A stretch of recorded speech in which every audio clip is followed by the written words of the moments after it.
Всех приветствую на канале, и сегодня у нас, как говорится, не кофеварками едиными, и будет видео немножечко офф-топ, но довольно полезное.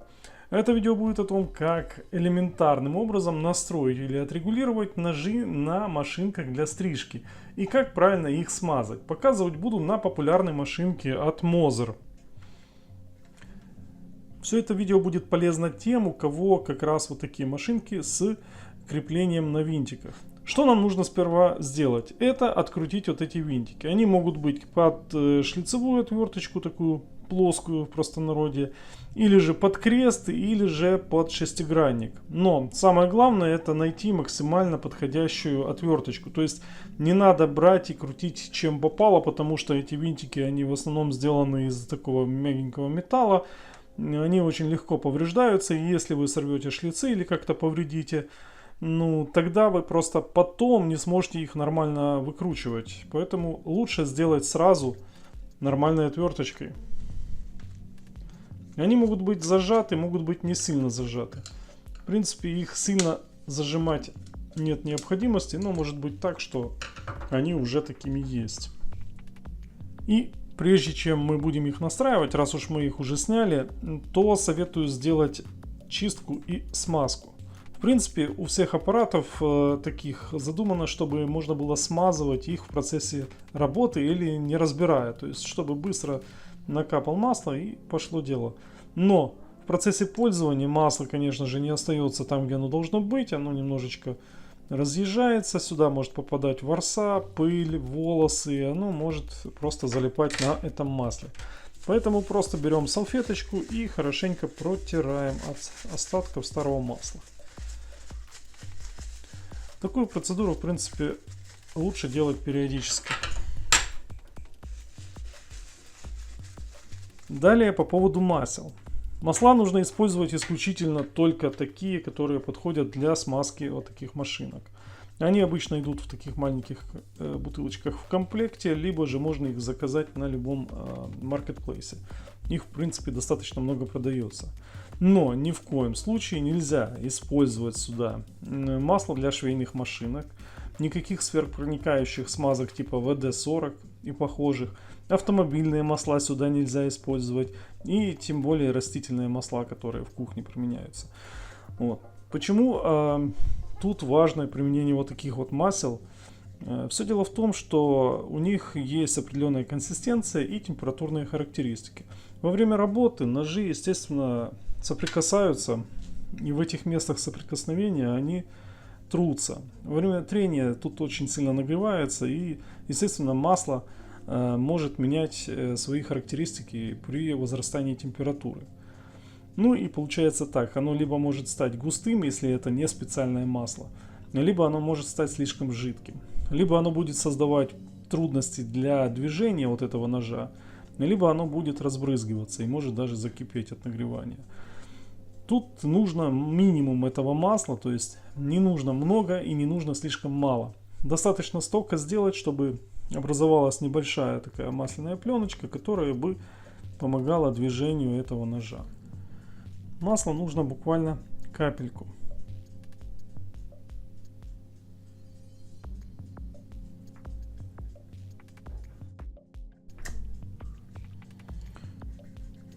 Немножечко подвигали. И в принципе можем ставить винтики.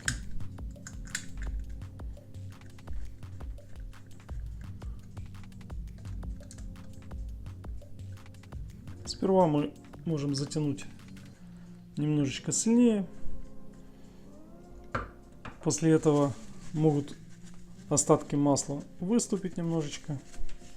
Это все тоже убирается салфеткой. Можно дополнительно ее включить, дать ей поработать.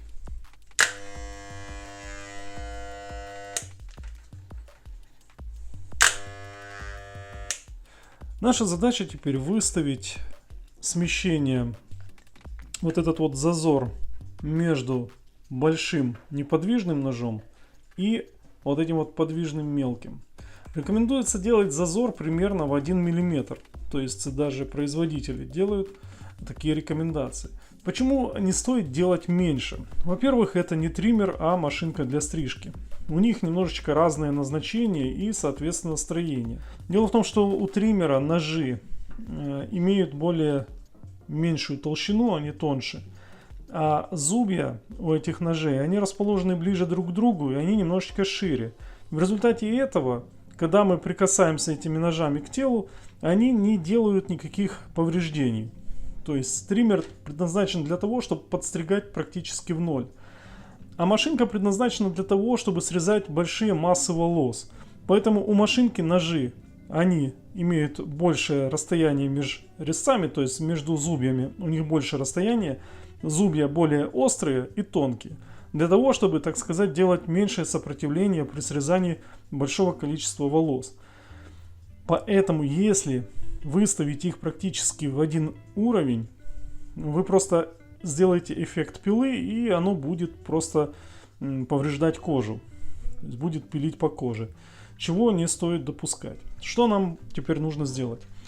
Немножечко послабляем наши винтики.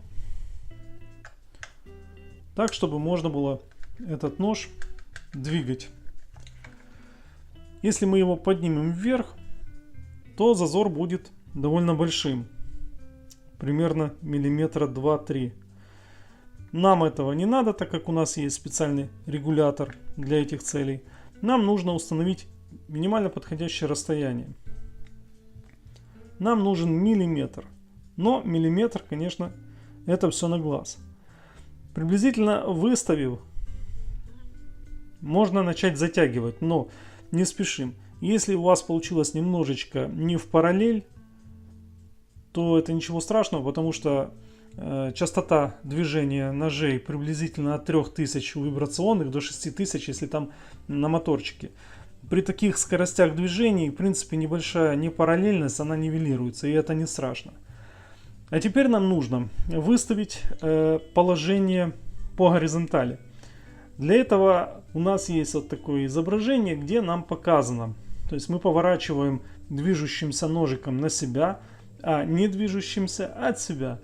И теперь смотрим на правую сторону. Надо, чтобы ножик, первый зубец этого ножика, заходил как раз на первый правый зубец ножика, который не движущийся. Если этого не выставить, то во время того, как одеваются некоторые насадки, этот движущийся нож может цеплять эту насадку. Поэтому это положение важно. После того, как все выставили, теперь мы берем и затягиваем.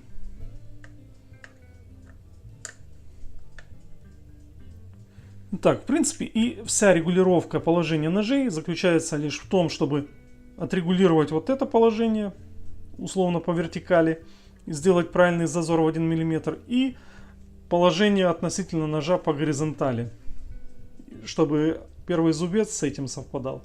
В принципе, вы видите все на изображении, чтобы было более наглядно. И все. Есть у нас еще вот такая штука. Некоторые не понимают, для чего она нужна. В принципе, регулируется крестовой отверточкой. И эта штука регулирует у нас амплитуду движения подвижного ножа. Если снять крышку, то видим, что основное тут устройство — это электромагнит. Внутри этого электромагнита есть специальный такой шток, который называется якорь. И во время того, как мы подаем питание, он с частотой 50 Гц, то есть 50 раз за секунду, начинает двигать этим штоком. И далее шток двигает уже вот этим нашим движимым ножом. И дальше у нас есть вот этот регулятор, который, как видим, вот он упирается в виде винтика в пружинку. И если мы его прижимаем сильнее, ближе к той стороне, тогда мы прижимаем наш якорь ближе к магниту. И в таком случае он начнет даже цеплять. То есть если мы закрутим,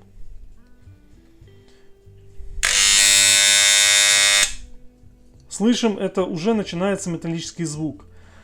Вся регулировка положения от этого регулятора заключается в том, что нам нужно выбрать минимальное положение, при котором якорь не будет цеплять корпус катушки и будет работать без дополнительных призвуков. Для этого, как только Мы начинаем закручивать. Во время того, как она работает, в общем-то, делается эта регулировка. Включается. Начинается закручивание. Как только услышали звук, начинаем отводить назад. Только отвели немножечко. Как только звук пропал, на этом и останавливаем. В принципе, это и есть все. Больше тут ничего регулировать не надо. Отпускать его сильно тоже не надо, потому что ход у ножей будет большой. И когда вы будете одевать сюда насадку, то ножи могут цеплять корпус насадки. Поэтому нужно выбрать минимальное положение, при котором оно будет ходить нормально, но при этом не будет цеплять якорь, вот эту катушку. Вот в принципе в этом и заключается регулировка вибрационных машинок. Думаю, все, что я хотел сказать и показать, я показал. Принцип настройки очень простой, сможет сделать кто угодно. Поэтому на этом все. Ставьте лайк и до следующих видео.